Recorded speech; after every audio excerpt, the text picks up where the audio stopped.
Hello and welcome to Capricorn Makes. I'm Stacy and I just have a few little updates today. I was getting the camera ready to take it with me because today is the first day of alpaca shearing. So in the community, in the fiber community around here, there is a lady who has quite a large alpaca farm. I don't really remember how many animals she has, but she usually puts out a call for help with shearing, and it's this week. And shearing is kind of like labor, where a baby may have a due date or you may have a shearing due date, but due to schedule conflicts with the shearers or the weather or like whether or not the fleeces are dry enough for shearing, is like dependent on when shearing actually happens. And it's this week and the weather's not terrible. There's kind of sun. It's been super rainy recently. But yes, the call has gone out. They're starting shearing in like an hour and a half, and I just am kind of getting everything ready to go out there. Generally, if you go out and help, like, she gives you fleeces that are not terrible fleeces, but they're they're not like her super top-notch quality show fleeces that she's doing for. But like the effort of having extra hands out there makes up for whatever she would get for those fleeces by putting them into her commercial bales or things like that. It's a really fun process. I missed it last year because I was away on my honeymoon. It happened the day we were flying back. So it was happening like the couple of days because it's a multi-day process for the amount of animals that she has. So it's Monday morning here. I'm going out today. They're just doing yearlings today. And then Thursday and Friday, if the weather holds, they'll be doing the rest of the flock, which is the bulk of the work. So today may only be like a half day. I'm not sure yet. I have fleeces from before. Hadn't used them yet because I didn't I wanted to blend them with wool because alpaca by itself can be really heavy, and this is not Surrey alpaca like for wig making for dolls. It's the other kind, but now that I have this hand and machine, the mixing machine, which I will do a video on to sort of show you the process.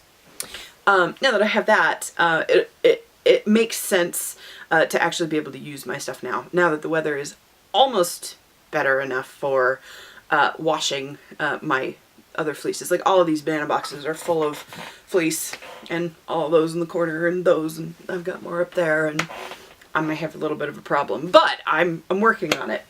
Another knitting hat, new hat. This is a modified beret from Woolly Worm Head, which is like the mystery beret. My criteria for a hat is that there is quite a lot of texture in it. It needs to like not lay flat to my head. Like I don't want it to look like a skull cap or, because these things are things I'm wearing sort of in lieu of hair. So like having something that flattens everything down to my head doesn't make any sense. And I really liked this pattern so much that I immediately cast on for it in black. And now on camera you can't really see the pattern. Like you can't really see the pattern here because it's in variegated yarn. I'm very caffeinated this morning. I've had 2 coffees while we were waiting whether or not the shearers thought the fleeces were dry enough. I don't think you can see, and I don't think taking... yeah, so it's just kind of the chevron lace pattern, like multiple rows of it all the way up. And then it closes down at the top. I got a haircut. I've got super hat hair right now because I didn't bother with it. But here's the top of it. But yeah, so like if I stretch it out, you can see the lace pattern quite a bit better. But like I didn't, now, sorry, I'm kind of all over the place. I am kind of rushing because I do have to leave. But I have more to talk about than I thought I did. Hat. Now normally with a beret you would take this and then, or a tam, you would stretch it out so that the lace would be more visible, but that's not what I want for this. I want it to stand up. I want all of these little peaks. I want like these little points from where the lace all crunches together, so I don't want to lose that. I just really like this. So I got a new haircut, and there's a funny story about this haircut because I went in and bless the lady, there was a bit of a language barrier. She gave me a great haircut for my hair, but I had specifically wanted all of this cut off. Like it's all nice and shorter on the sides and on the back, but I'm like, it's coming summer. I wear hats all the time. I'm starting to get kind of hot. I would really like a short fringe. And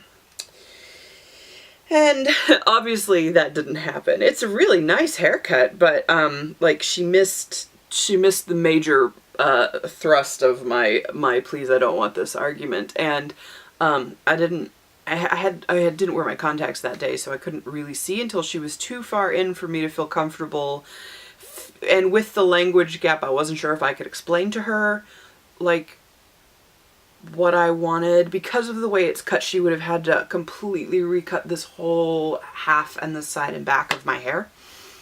And I like it, it's fine. I've had various versions of this haircut for, you know, on and off over the last couple of years. So, I mean, it's a nice haircut. I can deal with it till the next time I get my haircut, but I'm just like, because it's too in my face. Like it fights with my glasses too much. Other knitting, doll knitting. So this is the sweater or sweater vest. I haven't decided for the long sole body.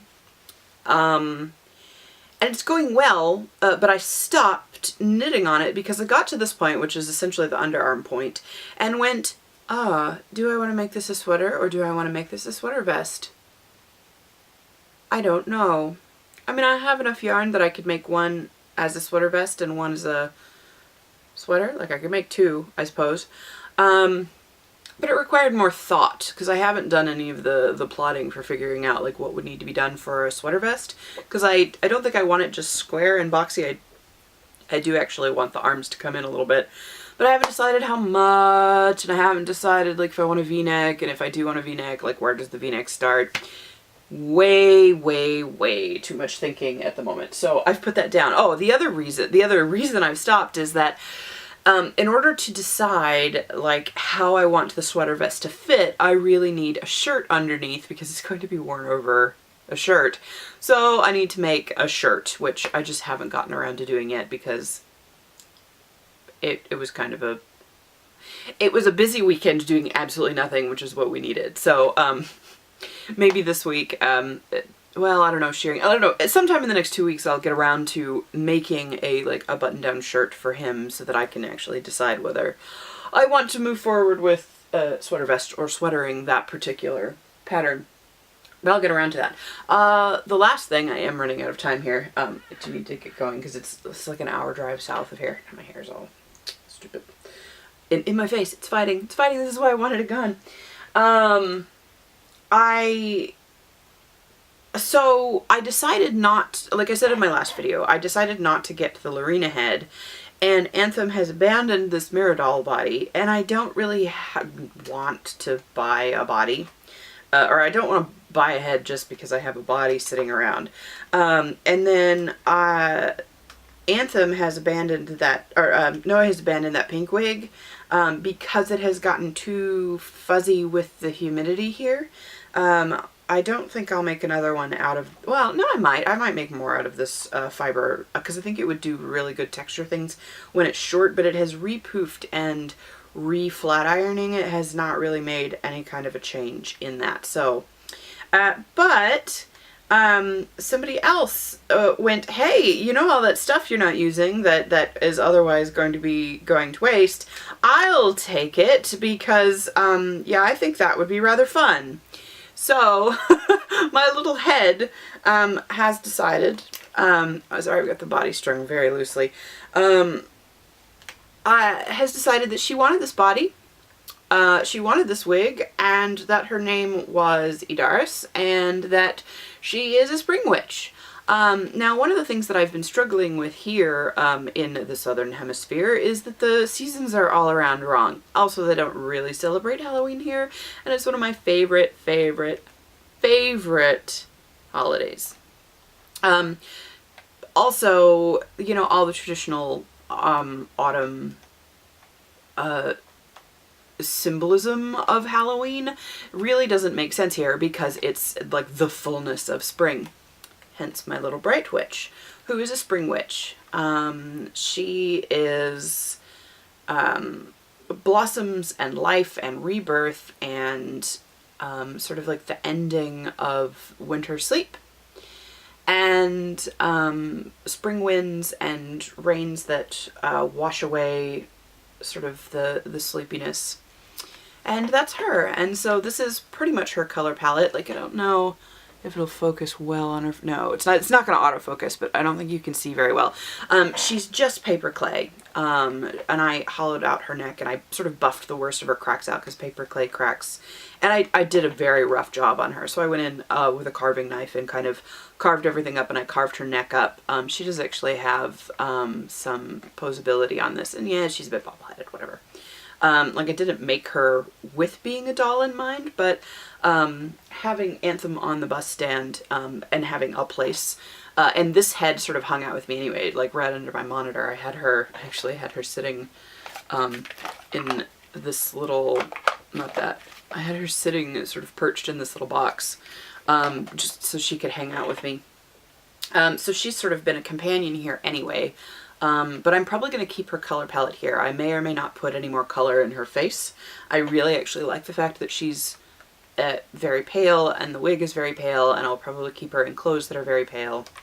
Yeah, I'm kind of loving her a lot, and I think this is very, very, very fun. So yeah, were there any other updates? I think that's it. I need to get going. Thank you so much for joining me, and I will see you in the next one.